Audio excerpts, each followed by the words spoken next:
नंदुरबार जिल्ह्यातील तिनसमाड रस्त्यावर कोसळली दरड। पहाटेपासून सुरू असलेल्या पावसामुळे घाट रस्ता झाला बंद। जेसीबीच्या सहाय्याने रस्ता केला पूर्ववत। नंदुरबार जिल्ह्यातील धडगाव तालुक्यातील तिनसमाड रस्त्यावर दरड कोसळली आहे।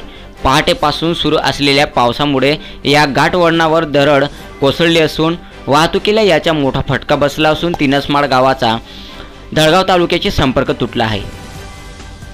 सतत होणाऱ्या पावसामुळे तिनसमाड रस्ता वाहून गेला आहे, तर रस्त्यावर वाहने चालवताना वाहनधारकांना चांगलीच कसरत करावी लागत आहे। जेसीबीच्या सहाय्याने रस्ता साफसफाई करून रहदारीचा रस्ता पूर्ववत करण्यात आला आहे। पर्यटकांसाठी जाणाऱ्या पर्यटकांनी काळजी घेण्याचे आवाहन करण्यात येत आहे। धडगाव तालुक्यात होणाऱ्या सतत पावसामुळे अनेक ठिकाणी दरडे कोसळत असल्याचे चित्र आहे।